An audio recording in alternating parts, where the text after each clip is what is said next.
नमस्कार साथियों, GK with Rakesh Jangid online YouTube channel पे आप सबका स्वागत है। जूनियर अकाउंटेंट के इंपॉर्टेंट क्वेश्चन ऑन संख्या पद्धति पर आज हम कुछ क्वेश्चंस करेंगे। पहला क्वेश्चन है, निम्न में से कौन सी संख्या अशांत आवर्ती दशमलव संख्या के रूप में दर्शाई जा सकती है। अब दशमलव संख्या दो प्रकार की होती है, एक होती है शांत दशमलव, एक होती है अशांत दशमलव। शांत दशमलव क्या होता है कि सर शांत दशमलव कोई भी संख्या होती है वो होती है अंश बटा हर, अंश बटा हर के रूप में होती है। जिस संख्या का हर 2 का 5 का या 2 और 5 दोनों का गुणांक होगा वह संख्या हमेशा क्या होगी, शांत होगी। जैसे 1/2 है, इसमें आप भाग दोगे तो 0.5 आएगा, यानी अब भाग नहीं जाएगा, मतलब क्या होगी, शांत होगी। वैसे ही 1/10 है, इसमें आप फैक्टर देखो कि सर 2 और 5 का फैक्टर है तो कि सर 0.10, तो ये क्या होगी, शांत होगी। आपको क्या देखना है, जिसके बटे में आपको अशांत देखना है, इसका मतलब जिसमें 2 और 5 का हर में गुणांक नहीं होगा वो क्या होगी, अशांत होगी। तो यदि आप ध्यान से देखें जाए तो इसको काट दो कि सर 1 पे 3 पे और इसको काट दो 8। अब 8 क्या होता है, आप लिख सकते हो 2 की पावर है 3, यानी ये कैसी संख्या है, शांत है। यहाँ देखो ये इसे लिख सकते हो 2 की पावर 4, ये भी क्या है, शांत है। यहाँ लिख सकते हो 5 की पावर 2, ये भी संख्या क्या हो गई, शांत। कि सर इसके हर में कितना है, 11 है, 11 एक अभाज्य संख्या है, इसका मतलब 2 और 5 के अलावा है तो ये क्या हो जाएगी, शांत आवर्ती, अशांत आवर्ती हो जाएगी। ठीक है, नेक्स्ट क्वेश्चन कि a का मान क्या है कि यदि 12 से पूर्णतः विभाजित हो। अब 12 से विभाजकता के नियम तो है नहीं हमारे पास इसके टुकड़े कर लो। सर इसे लिख सकते हैं 3 × 4, तो 3 की विभाजकता का नियम और 4 दोनों का अप्लाई करना पड़ेगा। तो पहले 4 का नियम क्या कहता है, 4 का नियम ये कहता है कि किसी भी संख्या के अंतिम 2 अंकों में भाग दिया जाए और भाग पूरा पूरा चला जाए तो वह संख्या 4 से पूर्णतः विभाजित होगी, अदरवाइज नहीं होगी। तो यदि आप ध्यान से देखो तो कि सर यहाँ a और 4, इसका मतलब यहाँ जो संख्या आएगी वो और लास्ट वाली संख्या ये किससे विभाजित होनी चाहिए, 4 से पूर्णतः विभाजित। तो यदि 7 में रखूं इसकी जगह तो 74 में 4 का भाग नहीं जाता, तो कि सर ये ऑप्शन तो क्या, 1 यानी 14 में भी भाग नहीं जाता, यानी ये भी संख्या नहीं होगी। कि सर 8 और 4 दोनों रखोगे तो हो जाएगा। तो अब क्या करना है कि सर 8 भी पॉसिबल है और 4 भी पॉसिबल है, तो अब आप किसका नियम अप्लाई करोगे, 3 से डिविजिबिलिटी का रूल क्या कहता है, ये कहता है कि अंकों का योग यदि 3 से विभाजित है तो संख्या 3 से विभाजित होगी, अदरवाइज नहीं। योग का मतलब ये हो गया कि आपको 3 के मल्टीपल काटते जाना है। जैसे संख्या लिखी है मैंने 5 1 7 6 3 8 और 4, तो कि सर 5 और 1 6 में 3 का भाग जाता है, कट गया। कि सर 6 में 3 का भाग जाता है, 3 में 3 का भाग जाता है। कि सर 7 और 4 11, तो 7 में 1 तो 6 मौजूद है तो कट गया, 1 बच गया, तो 4 और 1 कि सर 1 + a + 4, यानी कि सर 5 + a। अब a की जगह आप क्या मान रखो कि 3 का मल्टीपल, ठीक है, तो रखना तीन में से, दोनों ऑप्शन में से। यदि मैं 4 रखूं तो कि सर कितना आ गया, 9, और 9 में 3 का भाग जाता है। यदि आप 8 रखो तो 8 और 5 13, 13 में 3 का भाग नहीं जाता, तो आपका आंसर कितना आ गया, 4। नेक्स्ट क्वेश्चन कि संख्या है x बराबर समथिंग को p बटा q के रूप में अभिव्यक्त किया जा सकता है जहां p और q नमस्कार धनात्मक साथियों, पूर्णांक है। स्वागत है आप सभी का धनात्मक पूर्णांक जीके है विद राकेश जिनका जांगेड़ समापत वर्तक यानी कि कॉमन फैक्टर नहीं है। हर एक चैप्टर p की एक + हेडिंग है। q का मतलब क्या मान होता है कि अब कॉमन फैक्टर नहीं, यदि आप जो ध्यान से हमारी देखो, विंडो की में क्या हो रहा है, ये आवर्ती हो रही है, क्या हो रही है, एक आवर्ती फंक्शन। तो आवर्ती जिसमें होगी आप उसे टर्मिनेट कर सकते हो, यानी रोक सकते हैं, कैसे, बार लगा के 1.24, जो संख्या रिपीट हो रही है, जो अंक रिपीट हो रहे हैं उस पर क्या लगा दो, बार लगा दो। इसका मतलब 2 और 4 कंटिन्यूसली क्या हो रहे हैं, रिपीट हो रहे हैं। इस रिपीट को हटाने का एक तरीका है हमारे पास, जिन्हें आपने पढ़ा हुआ कि सर टोटल संख्या लिख लो 124 माइनस जिस संख्या पे बार नहीं है वो संख्या माइनस करनी है। बार किस पे नहीं है, 1 पे, तो 1 माइनस बटा जितनी संख्या पे बार है, जितनी संख्या पे बार है उतने क्या लगा दो, 9 लगाने, उतने क्या लगाने हैं, 9। तो किस बटे में क्या लगा दो। अब 124 में से 1 गया तो कितना आ गया, 123 बटा कितना, 99। किससे कट रहा है, काट दो कि सर 3 से कट रहा है क्या, कि सर 4 दिया 1 दिया 3 दिया 3 दिया, कि सर 41 बटा 33। इसने पूछा आपसे कि p और q का मान क्या है, यानी p बटा q के रूप में होगी, p बटा q के रूप में, यानी कि ऐसी संख्या होगी, परिमेय संख्या होगी। आपसे पूछा p + q, यानी 41 + 33 दोनों को ऐड कर दो, 3 और 1 4, 4 और 3 7, तो आपका आंसर कितना आ जाएगा, 6। नेक्स्ट क्वेश्चन कि यदि 1 + 2 + 3 इसका मान आपको दे रखा है, ये आप ध्यान से देखो तो ये क्या चीज है, ये है प्राकृत संख्याओं का योग है। कहां तक की, 10 तक की प्राकृत संख्याओं का योग कितना दे रखा है, 55। नेक्स्ट जो संख्या दी है आपसे 6 + 24 और कहां तक पूछा है, 60 तक पूछा है। ये ध्यान रखना साथियों कि यदि आपको ऊपर कहीं ना किसी का योग दे रहा है वो खुद, इसका मतलब आगे जिसका मान पूछेगा वो चीज उसमें बनेगी, ठीक है, तभी देगा, यानी कोई फॉर्मूला यूज नहीं करवाना चाहता हूं आपसे। और वो चीज बनेगी कैसे पता लगेगा, कॉमन लेकर के पता लगेगा। आप ध्यान से देखो तो यहाँ से आप 6 कॉमन ले लो, तो 6 यदि मैंने कॉमन लिया तो आप देखो अंदर यहाँ क्या बच गया 1, यहाँ क्या बच गया 2, यहाँ क्या बच गया 3 और लास्ट में 60 है तो यहाँ क्या बच गया 10। कि सर ये देखो ध्यान से, इसका मान तो हमें ऊपर दे रखा है, दे रखा है कि सर कितना है इसका योग 55 है, और बाहर कौन बैठा है 6, मल्टीप्लाई करो कि सर 5 का 30, 0 असल 3, 5 का 30 और 3 है 33, यानी आपका आंसर कितना आएगा 330। ठीक है, नेक्स्ट क्वेश्चन है, निम्नलिखित में से कौन सा दो अभाज्य संख्याओं का योगफल हो सकता है। दो अभाज्य संख्याओं का योगफल देखना है। अब बताओ अभाज्य संख्या क्या होती है कि सर वे संख्याएं जिनके केवल और केवल 2 फैक्टर हो, यानी न तो 2 से कम न 2 से ज्यादा। तो सबसे छोटी अभाज्य संख्या कौन सी होती है कि सर सबसे छोटी अभाज्य संख्या होती है 2, उसके बाद में 3, फिर 5, फिर 7। कि सर ऐसा क्यों कि सर 2 को में आप 1 का भाग देख सकते हो, 2 का दे सकते हो, यानी न तो 2 से कम न 2 से ज्यादा, सिर्फ 2 फैक्टर है, केवल और केवल 2 factor. Numbers having only and only 2 factors known as prime number, यानी अभाज्य संख्या। तो 1 और 2 फैक्टर, तो सबसे छोटी अभाज्य संख्या कौन सी है 2। यहाँ एक नियम और काम कर रहा है, यदि आप ऑप्शन पे नजर दौड़ाओ तो सारी की सारी विषम संख्या, सारी की सारी क्या है विषम संख्या है। यदि विषम संख्या है तो विषम संख्या किन्हीं 2 संख्याओं को जोड़ने पे विषम संख्या आए तो कब आ सकता है, वो आ सकता है कि यदि आपके पास एक तो सम संख्या हो और एक क्या हो विषम संख्या, तो रिजल्ट हमेशा क्या आएगा एक विषम संख्या है, एक विषम संख्या आए। जैसे सम संख्या मैंने ले ली 10 और विषम संख्या मैंने ले ली 3, तो रिजल्ट कितना आया 13, और 13 क्या है एक विषम संख्या। इसका मतलब ये हुआ कि सर ये 2 अभाज्य संख्या है और उनका योग कितना आ रहा है एक विषम संख्या। कब आ सकती है, जब उसमें से एक संख्या तो क्या हो सम हो और एक संख्या क्या हो विषम हो, तभी रिजल्ट क्या आएगा विषम आएगा। तो यदि आपने देखी है सम संख्या अभाज्य संख्या पढ़ी है, तो 2 एकमात्र ऐसी अभाज्य संख्या है जो क्या है सम है, 2 एकमात्र अभाज्य संख्या है, ठीक है ना, जो क्या है सम है। इसका मतलब ये हुआ कि जो सम संख्या वो तो फिक्स होगी आपके पास में 2। अब दूसरी संख्या बच कौन सी गई कि सर विषम होगी, कौन सी होगी विषम। इसका मतलब इन सब के योग में 2 तो मौजूद है ही है, 2 तो मौजूद है ही है, तो आपको देखना है कि दूसरी संख्या कौन सी होगी। यदि इसमें से 2 गए तो कितना बच गया 69, यहाँ गया तो कितना आ गया 79, यहाँ किया तो कितना आ गया 81 और यहाँ कितना आ गया 99। 2 तो अभाज्य है ही है क्या, 99 अभाज्य है नहीं है, इसका मतलब ये नहीं है।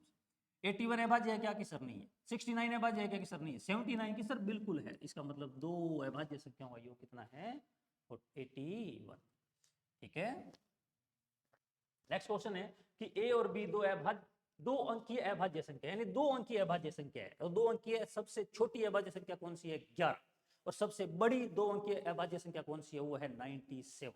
ठीक है, तो आपको 2 अंकीय अभाज्य संख्या के बारे में बोला गया है कि यदि ए बी को आप विपरीत कर दें तो प्राप्त संख्या बी ए बी क्या होगी एक अभाज्य संख्या होगी। तो ऐसी संख्याओं का योग कितना है, क्वेश्चन को बहुत ध्यान से समझना, ये एक्चुअली बोल क्या रहा है। ये ऐसा बोल रहा है कि यदि मेरे पास एक अभाज्य संख्या है, जैसे मैंने लिया 11, बोला कि यदि ए है और ये बी है और इसको मैंने पलट के बी ए कर दिया, इसका मतलब ये भी 11 ही बन गया।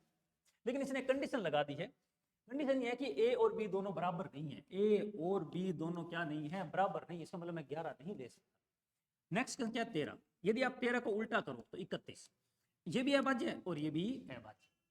वैसे ही 17 को आप उल्टा कर दो, अंकों की पोजीशन चेंज कर दो तो 71, ये भी क्या है अभाज्य। ऐसे ही आपको चेक करना है 19 है, यदि आप 19 को उल्टा करोगे तो क्या बनेगा 91, जबकि 91 अभाज्य नहीं है, 91 अभाज्य नहीं है। ऐसी संख्या को जोड़ा चेक करना है। नेक्स्ट है 37, यदि आप 37 को पोजीशन चेंज करो तो 73, ये भी अभाज्य। इसके अलावा कि सर 79 को चेंज कर दो 97, ये भी क्या है, यानी ये 4 ऐसे जोड़े हैं जिनको आप रिवर्स भी कर दोगे तब भी क्या आएगा अभाज्य। क्वेश्चन में ये बोला गया कि इन सब का योग कितना है, यानी सबको जोड़ना है, सबको क्या करना है जोड़ना है। तो 7 और 3 10, 10 और 2 12, 12 और 10 22, 22 और 7 29, 29 और 9 38, 38 यानी कि अंतिम अंक कितना है 8, और अंतिम अंक यदि आप ऑप्शन में दे रहो तो किसी एक ही ऑप्शन में जिसमें अंतिम अंक में कितना है 8। ठीक है, तो आप डायरेक्ट आंसर लगाओ आगे।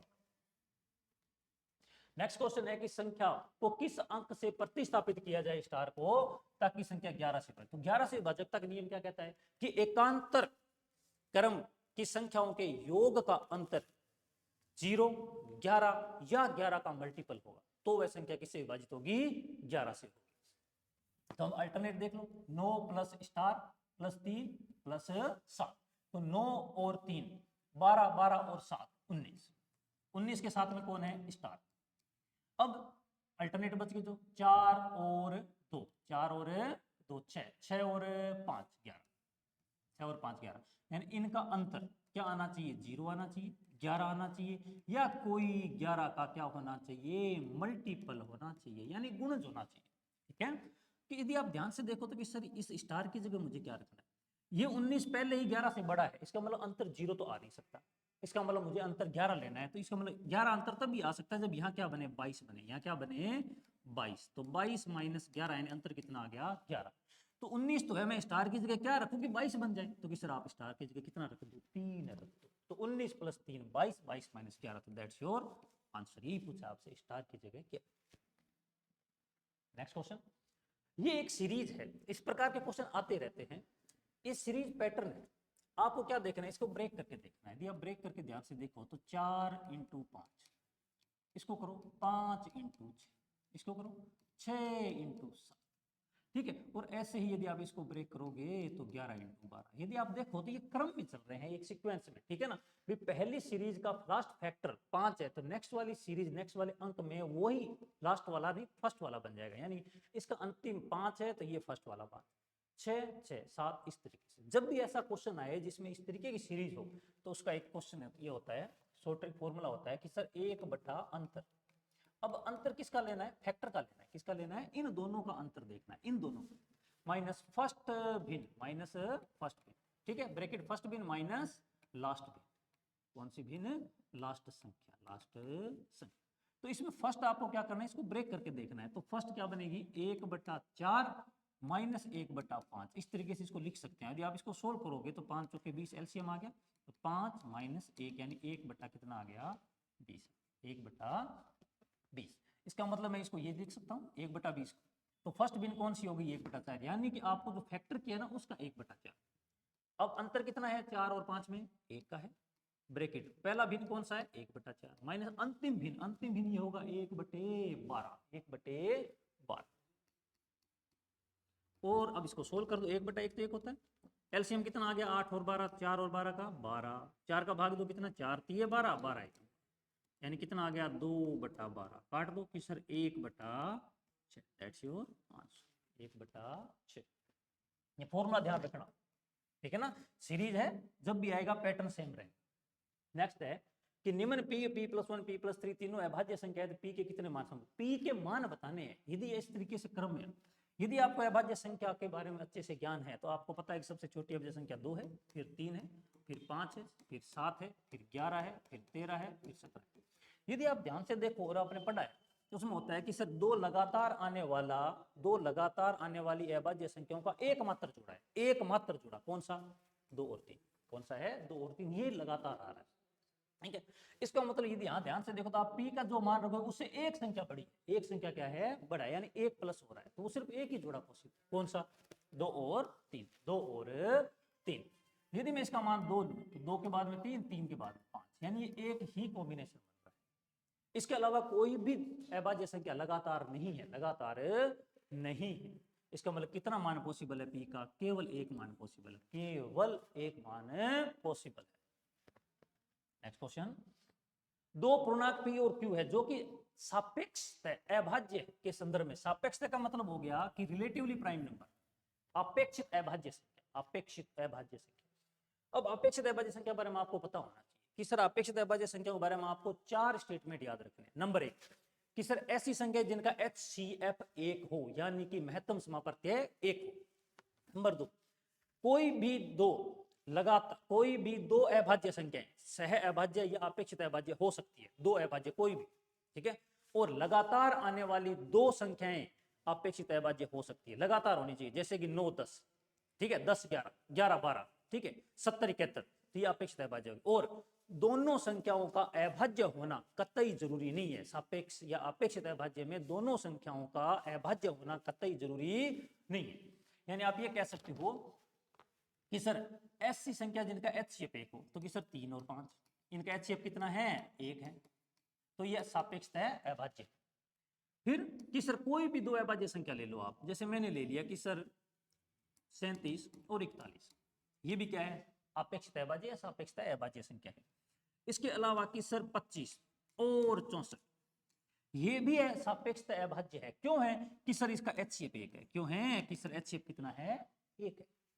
लेकिन न तो ये अभाज्य और नहीं ये अभाज्य, दोनों ही भाज्य संख्या है। दोनों ही क्या है? भाज्य संख्या है। तो आपको 4 स्टेटमेंट याद रखने। पहला, P और Q दोनों अभाज्य संख्या हो सकती है, तो बिल्कुल हो सकती है सर। P और Q दोनों भाज्य संख्या हो सकती है सर, बिल्कुल हो सकती है। अभी अपने देखा दोनों भाज्य संख्याएं हो सकती है।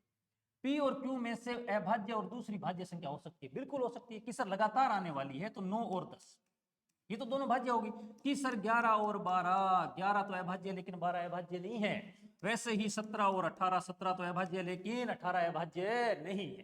ठीक है, तो दूसरी पहली अभाज्य, दूसरी अभाज्य, ये भी हो सकती है। तो आप कह सकते हो कि सर तीनों के तीनों कथन क्या है? सत्य है। ठीक है, वेरी इंपॉर्टेंट क्वेश्चन है। सापेक्ष यानी relatively prime number, relatively prime number. Next question, ये भी एक सीरीज है ना, ये भी एक फिक्स पैटर्न पे चलता है। ये बहुत इजी क्वेश्चन है। आप ध्यान से देखो तो इसका एलसीएम ले लो। किसे 3 एलसीएम आया तो 3 एकम 3, 3 माइनस 1 यानी 2/3।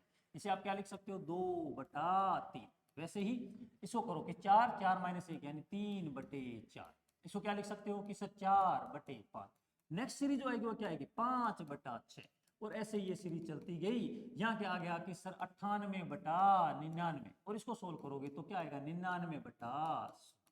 यदि आप ध्यान से देखो तो चीजें कट रही है कि सर 3 से 3 गया, 4 से 4 गया, 5 से 5 गया। इसका मतलब पहले वाले भिन्न का हर कटा है तो उस दूसरे वाले का अंश। वैसे ही कि सर 99 से 99 कैंसिल। वैसे यहाँ 98 आया होगा तो यहाँ भी 98 आया होगा, कैंसिल हो गया।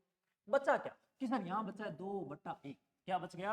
2/1। ये मल्टीप्लाई हो रहे हैं सारे के सारे, तो यहाँ क्या बचा? कि सर यहाँ बच गया 1/100। 1/100 मल्टीप्लाई करोगे सर 2 एकम 2 और 5 दूनी 10, यानी ऊपर 1 और बटे में कितना? 50। That's your answer. ठीक है, ये सीरीज प्लस में भी आ सकती है।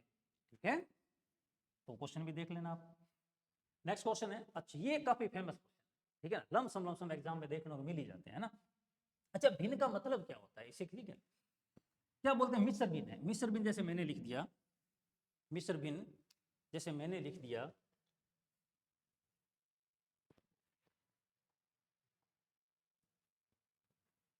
क्वेश्चन हट गया।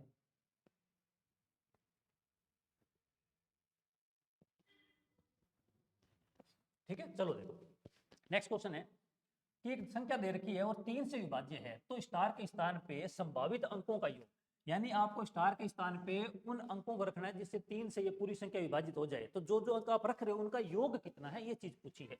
तो करना क्या होता है, आपको पता है सर 3 से विभाजकता का नियम कौन सा है? कि अंकों के योग में 3 का भाग जाना चाहिए। तो 3 का भाग जाना जिसका मतलब हो गया 3 3 के मल्टीपल आप उड़ाते जाओ, यानी काटते जाओ। संख्या है 8 3 4 6 2 स्टार 7 0 4। 3 के मल्टीपल, जहां भी योग 3 का मल्टीपल हो जाए उसको हटा दो। कि सर 3 तो गया काम से, 6 गया काम से, सही है। कि सर 8 और 4 12, 12 में 3 का भाग जाता है, गया काम से। कि सर 7 और 2 9, गया काम से। कि सर 0 और 4, यानी मेरे पास बच गया 4 प्लस स्टार। अब मैं स्टार की जगह क्या रखूं कि 3 के मल्टीपल, तो 4 के बाद में 3 का मल्टीपल कौन सा है? 6। तो 6 बनाने के लिए मैं क्या रख सकता हूं? 2। अच्छा, 6 के बाद में 3 का मल्टीपल 9, 9 बनाने के लिए मैं क्या रख सकता हूं? 5। ठीक है, वैसे ही 5, 9 के बाद में 12, 12 बनाने के लिए मुझे यहाँ कितना रखना पड़ेगा? तो 8 रखना पड़ेगा। अब 12 से ज्यादा जैसे ही मैं जाऊंगा 15 पे, तो मुझे यहाँ 2 अंकों की संख्या की जरूरत पड़ेगी, क्योंकि 11 और मेरे पास स्टार 1 अंक की संख्या है, न कि 2 अंक की। अब आपसे पूछा है संभावित अंक हो, तो संभावित अंक आप 2 रख सकते हो, 5 रख सकते हो, 8 रख सकते हो। क्वेश्चन में पूछा है कि इन सब का योग कितना है? कि सर 2 और 5 7, 7 और 8 15, यानी संभावित अंकों का योग कितना आएगा? 15। ठीक है, नेक्स्ट क्वेश्चन, इनमें से कौन सी संख्या प्रीमेय संख्या? It's very simple question. प्रीमेय संख्या कौन सी होती है कि सर वे संख्याएं जिन्हें हम p बटा q के रूप में लिख सकते हैं, p बटा q के रूप में लिख सकते हैं। लेकिन कंडीशन है, कंडीशन क्या है कि सर p और q दोनों कैसे होने चाहिए, पूर्णांक होने चाहिए। दोनों कैसे होने चाहिए, पूर्णांक। और क्या नहीं होना चाहिए, वेरी वेरी इंपॉर्टेंट कि सर q कभी भी जीरो नहीं होना चाहिए। p जीरो हो सकता है, q जीरो नहीं होना चाहिए। यहां देखें तो √3 की सर ये तो कौन सी संख्या है, अप्रिमेय संख्या है। ये कौन सी संख्या है, अप्रिमेय संख्या है। पाई, पाई भी अप्रिमेय संख्या है कि सर 4/0, अभी बताया मैंने q जीरो नहीं होना चाहिए, q जीरो नहीं होना चाहिए। तो ये भी क्या होगी, इसे हम आप अपरिभाषित कर सकते हो, अपरिभाषित। ठीक है कि सर 0/4, मैंने कहा q जीरो नहीं होना चाहिए, p तो जीरो हो सकता है, इसका मतलब ये जीरो के इक्विवेलेंट है। तो ये कैसी संख्या है, प्रीमेय संख्या। ये कैसी संख्या है, प्रीमेय। अब मैं सिंपली जीरो लिख दूं, ये कैसी संख्या है, प्रीमेय संख्या। क्यों कि सर किसी भी संख्या के हर में कितना होता है, एक होता है। समझ गए।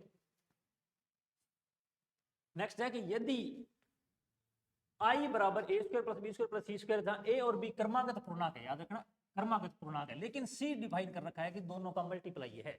तो i क्या है, i क्या है। आप कोई भी एग्जांपल ले लो, a और b क्रमागत पूर्णांक है, और पूर्णांक कहां से स्टार्ट होते हैं, एक से स्टार्ट होते हैं, है ना। जीरो पूर्णांक में आता है, आता है, ठीक है। लेकिन जैसे मैं मल्टीप्लाई करूंगा, यदि मैं जीरो लूं इसको, तो इसको जीरो आ जाएगा, सी क्या आ जाएगा, जीरो आ जाएगा, ठीक है ना। और फिर 1, ठीक है। तो जीरो का स्क्वायर प्लस 1 का स्क्वायर प्लस इसकी जगह मैंने 0 × 1 रखा, तो ये भी जीरो का स्क्वायर, यानी क्या आ गया रिजल्ट, 1 का स्क्वायर। मैंने a का मान 1 लिया, इसका मान 2 लिया, तो 1 × 2 यानी c का मान क्या आएगा, 1 × 2, तो 2 आ गया, यहाँ पे 2 का स्क्वायर। जोड़ो कि सर ये आ गया 1 + 4 + 4 यानी 9, और 9 को आप लिख सकते हो 3 का स्क्वायर, 3 का स्क्वायर। अच्छा और क्या है कि सर 2 और 3 लेके देखते हैं। तो मैंने रखा 2 का स्क्वायर प्लस 3 का स्क्वायर प्लस c 3 × 4, 3 × 2, 2 × 3 कितना आ गया, ठीक है। वैसे ही आप क्या लिख सकते हो कि सर हम लिख सकते हैं 3 और 4 ले सकते हैं, 4, तो 3 का स्क्वायर 4 का स्क्वायर प्लस 4 थी 12 का स्क्वायर, ठीक है। और आप इनको सोल्व करोगे तो आप देखोगे कि हमेशा क्या आएगी, एक विषम संख्या का वर्ग आएगा। विषम संख्या का क्या आएगा वर्ग, आपने यहाँ चेक कर लिया, 3 का 1 का, दोनों कैसी संख्या है, विषम संख्या। यानी एक विषम संख्या का क्या होगा, पूर्ण वर्ग होगा। विषम संख्या का क्या होगा, एक पूर्णांक का वर्ग होगा। कोई भी एग्जांपल लेके आप चेक कर सकते हो जो इस कंडीशन को सेटिस्फाई करता हो। नेक्स्ट क्वेश्चन है कि 3 अंकों की संख्या को दोहरा करके एक 6 अंकों की संख्या बनाई जाती है, जैसे 23 23 23 23, परिणामी संख्या किसके द्वारा विभाज्य होगी। हाँ ये भी कह सकता है यहाँ पे कि परिणामी संख्या सदैव किसके द्वारा विभाजित होगी, सदैव किसके द्वारा विभाजित होगी। तो जब भी ऐसी संख्या है, तो हम पहले एक छोटा एग्जांपल लेते हैं कि सर यदि 2 अंकों की संख्या ले लो, जैसे मैंने 37 लिया, इसको रिपीट किया मैंने, और 2 अंकों की संख्या से 2 बार लिख करके मैंने 4 अंकों की संख्या बनाई, तो ये संख्या सदैव किससे विभाजित होगी, सदैव किससे विभाजित होगी। तो आपको लिखने का तरीका पता होना चाहिए। हम इसे कैसे लिख सकते हैं कि सर 3700 रुपए अलग लिख लो और 37 रुपए अलग लिख लो, लिखने का तरीका है। इन दोनों में क्या चीज कॉमन आ रहा है कि सर 37 कॉमन आ रही है, तो अंदर क्या रह गया, यहाँ पे तो 100 प्लस यहाँ रह गया 1, तो 37 × 101, ठीक है। अब ये संख्या 37 से भी विभाजित है और 101 से भी विभाजित है। वैसे ही कि सर 37 तो अभाज्य है, आप कोई भी भाज्य संख्या लो कि सर 25 25 लिखो, 25 25, तो मैंने 2500 + 25 टुकड़े कर दो, बस सिंपल सी बात। 25 कॉमन आ गया कि सर यहाँ रह गया 100, यहाँ रह गया 1, यानी 25 × 101। इसका मतलब ये संख्या 25 से विभाजित है और 101 से। यदि ऐसा ही पैटर्न पे मैं संख्या को रिपीट करके एक 4 अंकों की संख्या बनाऊं, तो आप देखो कॉमन फैक्टर क्या आ रहा है, 101, 101, यानी ये संख्या किससे विभाजित है, 101 से पूर्णतः विभाजित, किससे, 101 से। वैसे ही यदि 2 अंकों की संख्या को 3 बार दोहरा कर 6 अंकों की संख्या बनाई जाए, तो लिखने का पैटर्न है, इसको कैसे लिखोगे कि सर 23, उसके बाद में जितनी संख्या उतने जीरो लगा दो कि सर 4 संख्या, ठीक है। यानी ये लिखने का तरीका। दूसरी संख्या 23, उसके बाद में 2 संख्या बच गई, और फिर कितना, क्या चीज कॉमन आ रही है कि सर 23 कॉमन आ रहा है, यहाँ क्या रह गया, 1 के बाद में 4, फिर यहाँ 100, और यहाँ कितना रह गया। इसको सोल्व करो कि सर 23 × इन सबको जोड़ो, कितना आ गया, 1001। इसका मतलब 23 तो संख्या कोई भी हो सकती है, 23 की जगह 19 हो सकता है, 11 हो सकता है, 15 हो सकता है, 18 हो सकता है, लेकिन ये कॉमन फैक्टर आएगा। ये क्या आएगा, एक कॉमन फैक्टर। इसका मतलब ये संख्या किससे पूर्णतः विभाजित होगी, 1000, ठीक है। दो अपेक्षित अभाज्य संख्या पी और क्यू इस प्रकार, ये देखो अपेक्षित अभाज्य संख्या और चाहे सापेक्ष अभाज्य संख्या का मतलब एक ही है, रिलेटिवली प्राइम नंबर। कि सर ऐसे होनी चाहिए कि पी और क्यू का योग तो 10 हो, लेकिन पी जो है वो लेस देन हो किससे, क्यू से। ठीक है, तो कुल कितने जोड़े संभव है? तो आप देखो कि सर P प्लस क्यू का 10। अब P का मान मुझे छोटा लेना है, तो क्या मान ले कि सर सिंपल है, इसको 1 लेंगे तो इसको कितना लेना पड़ेगा 9। अब यू कितना हो गया 10, सही है। वैसे इसको 2 लिया तो इसको कितना लेना पड़ेगा 8, 3 लिया तो कितना लेना पड़ेगा 7, 4 लिया तो कितना 6, कि सर 5 लिया तो सर 5 तो ले नहीं सकते, क्यों? बराबर हो गए, बराबर की कंडीशन वो नहीं बता रहा है, बराबर की कंडीशन वो नहीं बता रहा है। समझ में आई बात क्या? इसका मतलब ये संख्या हमें नहीं ले सकते। अब आपके पास जोड़े बन गए कि सर एक तो है 1 और 9 का, 2 और 8 का, 3 और 7 का, 4 और 6। कि सर ये तो टोटल जोड़े हैं, लेकिन इसने बोला है कि दोनों कैसी संख्या अपेक्षित अभाज्य। अपेक्षित अभाज्य संख्या कौन सी होती है? वे संख्याएं जिनका HCF कितना हो, 1। यानी एक के अलावा कोई और कॉमन फैक्टर नहीं होना चाहिए, एक के अलावा किसी दोनों संख्याओं में किसी और का भाग नहीं जाना चाहिए।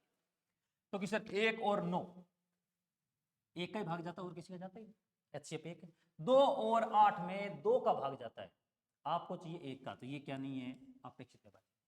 3 और 7 में 1 का भाग जाता है, 4 और 6 में 2 का भाग जाता है, तो ये भी नहीं है। यानी कि 1 और 9, 3 और 7, केवल 2 जोड़े पॉसिबल। कितने जोड़े? 2 जोड़े। तो आपका सही आंसर कितना आएगा? Next question.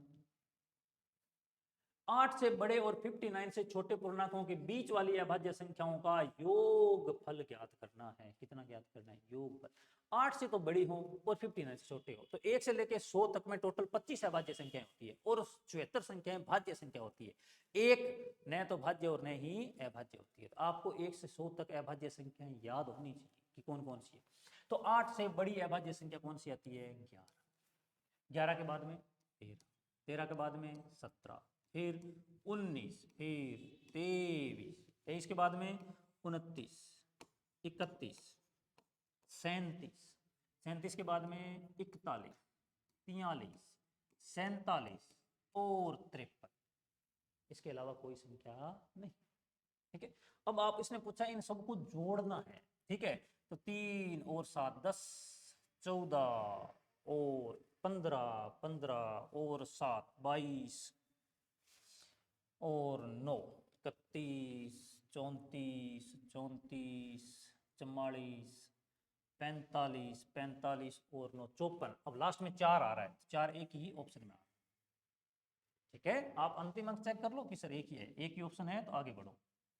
नेक्स्ट, एक फार्म में गायें और मुर्गियां हैं, यदि सिर गिने जाए तो 180 और टांगे गिनी जाए तो 420। तो फार्म में गायों की संख्या। देखो इस टाइप का जब भी क्वेश्चन आए तो आपको एक बात ध्यान रखनी है कि सर सिर तो सबका एक ही है, कोई रावण तो है नहीं कि 10 सिर होंगे, सिर तो सबका एक ही है। इसका मतलब टोटल जानवरों की संख्या कितनी है? 180। यदि 180 टोटल जानवरों की संख्या है तो इसमें से कुछ तो 2 पैरों है और कुछ 4 पैरों की है। 2 पैरों वाली कौन सी है? कि सर हैन 2 पैर होते हैं। हैन के कितने पैर होते हैं? 2। और काऊ के कितने होते हैं? 4। इस काऊ को मैं 2 + 2 लिख सकता हूँ कि सर मेरे पास चाहे मुर्गी हो चाहे गाय, सब जानवरों के कम से कम 2 पैर तो सबके हैं। आपको कम से कम का कॉन्सेप्ट लेना है कि सर कम से कम 2 पैर सभी के हैं, है ना। इसका मतलब कि सर 2 पैर तो सभी के हैं और 2 पैर सभी के हैं। टोटल जानवर कितने हैं? 180। तो इसका मतलब मेरे पास टांगों की संख्या कितनी हो गई? 360, है ना। अब मेरे पास होनी कितनी चाहिए थी? 420, लेकिन आई कितनी? 360। इसका मतलब ये मेरे पास कम क्यों आई? कि सर कम इसलिए आई, आपने गाय की 2 टांगे कम काउंट की है। कितनी टांगे कम काउंट की है? 2। 2 कम काउंट करने की वजह से 360 और 420 में कितनी टांगों का अंतर आ गया? कि सर 60 टांगों का अंतर आ गया। यानी मेरे पास 60 टांगे बच गई। क्यों बची? कि सर आपने प्रत्येक गाय को 2 टांगे कम दी। यदि मुझे प्रत्येक गाय को 2 टांगे दे दी और मेरे पास 60 टांगे हैं तो मैं कितनी गायें पकड़ के लाऊंगा? कि सर 2 टांगे हैं आपके पास और 60 गायें हैं, तो एक गाय को कितनी दोगे? 2 का भाग दिया यानी 30। यानी मेरे पास गायों की कुल संख्या कितनी है? 30। यानी 180 में से 30 तो क्या है? काऊ है। तो पीछे हैन कितनी बच गई? कि सर 150 है। आपसे किसकी संख्या पूछी? गायों की। तो गायों की संख्या कितनी है? 30। कम से कम का कॉन्सेप्ट याद रखो, बहुत इंपॉर्टेंट कॉन्सेप्ट है। ये आगे आप परसेंटेज में भी काम करोगे और साधारण ब्याज, चक्रवृद्धि ब्याज में भी इस कॉन्सेप्ट का भरपूर यूज है। नेक्स्ट क्वेश्चन, ये देखो ये है प्राकृत संख्याओं के योग में। लेकिन कौन से योग है? ये घनों का योग, घनों का योग। मैंने अभी पहले भी अपने एक क्वेश्चन किया था जिसमें मैंने बताया था कि यदि आपको किसी भी सीरीज का मान आगे दे रखा है और आपसे नेक्स्ट वाला क्वेश्चन पूछा है, तो वो चीज ऊपर वाली चीज नीचे जरूर यूज होगी, ठीक है। और उसमें कॉमन लेना होता है। कॉमन आप ध्यान रखना कि मोस्ट प्रोबेबली 99% आप पहला ही संख्या कॉमन लोगे, पहली संख्या। पहली संख्या 2 की क्यूब, 2 की क्यूब कितनी होती है? 8, यानी आप 2 की क्यूब कॉमन लोगे। यदि मैं यहाँ से 2 की पावर 3 कॉमन ले लूँ तो यहाँ क्या रह गया? 1, और 1 के ऊपर पावर 3 हो या 4 हो, क्या फर्क पड़ता है? तो 3 आ गई, क्योंकि हमें 3 चाहिए। इसमें से 2 की पावर 3 बाहर ले लिया, अंदर क्या रह गया? 2 की पावर 3, फिर 3 की पावर 3, और ऐसे ही अंतिम संख्या कितनी है? 10 की पावर कि सर ये तो 2 की 3 8, कि सर इसका मान तो दे रखा है हमें ऊपर क्वेश्चन में, कितना दे रखा है? 3025, 3025। आप मल्टीप्लाई कर दो कि सर 8 ये 24, यानी 2400 का लमसम आएगा। तो एक ही ऑप्शन आपके पास, पूरा सोल्व करने की जरूरत ही नहीं। आप देखो कि सर 8 ये 2400 का लमसम, दैट्स योर आंसर। 500 और 1000 के बीच कितनी संख्या जो 13 से विभाज्य? ये कॉमन क्वेश्चन है, आपने कर रखे होंगे, ठीक है ना। फिर भी बता देते हैं। इस टाइप का जब भी क्वेश्चन है तो आप क्या काम करो, लास्ट संख्या में और भाग दे दो 13 का, और पहली संख्या में भी भाग दे दो 13 का, दोनों का क्या ले लो? अंतर ले लो। तो कि सर क्या करना है? सिंपली लास्ट संख्या में 13 का भाग माइनस पहली संख्या में 13 का भाग, और अंतर देखो। इसमें 13 का भाग दे दो कि सर 13 का भाग दिया तो 13 7 91, और फिर कितना बच गया? 90, 13 छिक्की 56, यानी ये तो आ गया 70। इसमें भाग दिया तो 13 3 39, ठीक है। 11 110, 13 8 104, यानी 38। दोनों को माइनस किया तो 76 में से 38 गया, तो 38 2 76 होते हैं। तो आपके पास कितनी संख्याएं आ गई? ठीक है। करने के कई तरीके हैं इसमें, ठीक है। ज्यादातर जो कॉमन तरीका चलता है वो चलता है कि सर 1000 और 500 का अंतर लो, कितना? 500, 500 में 13 का भाग दे दो, जो संख्या आएगी वही आंसर। लेकिन वो क्वेश्चन कुछ जगह गलत भी हो जाता है, ठीक है। आप ध्यान रखना थोड़ा सा। आपको क्या तरीका, बेस्ट तरीका ये है कि सबसे अंतिम संख्या में और पहली संख्या में भाग दे के जो संख्या आंसर आ रहा है पूरा पूरा, उसमें से क्या ले लो? अंतर ले लो, ठीक है। नेक्स्ट क्वेश्चन है कि यदि 150 पृष्ठों की एक पुस्तक में 1 से 5 150 तक संख्याएं अंकित करनी है, तो पुस्तक में मुद्रित अंकों की कुल संख्या क्या है? अब मुद्रित अंकों की संख्या पूछिए जो पृष्ठ पे लिखी होती है, जैसे 11 लिखा है तो ये 2 अंक माने जाएंगे, ठीक है ना। जैसे मैंने लिख दिया 200, तो ये 3 अंक माने, ठीक है। वैसे ही अब देखो कि सर 1 से लिखना है तो 1 से 9 तक लिखने में कितने अंकों की जरूरत पड़ेगी? कि सर टोटल 10 हो। कितने हो गए? 10 हो। सही बात है। 10 नहीं हुए, 9 ही हुए हैं। कितने हुए हैं? 9 ही हुए हैं। ये ध्यान रखना, ठीक है। जल्दबाजी में गलतियां होती रहती है। फिर नेक्स्ट आप 11 से लिखना शुरू करोगे, 10 से लेके कहां तक है? 99। अब 10 से 99 तक कितने अंक हो गए? यानी कि टोटल कितने नंबर हो गए? कितने नंबर हो गए? ठीक है। 10 से लेकर तो 90 हो गए या 91 हो गए? 91 हो गए।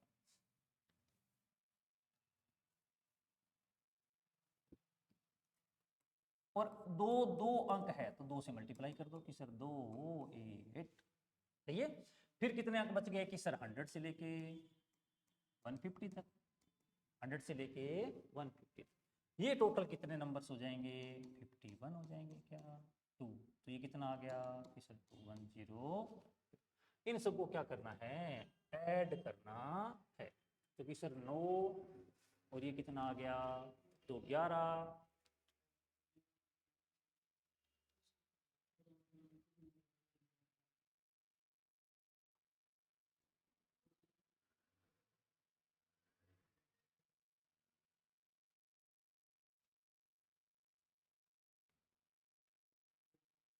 कर दो।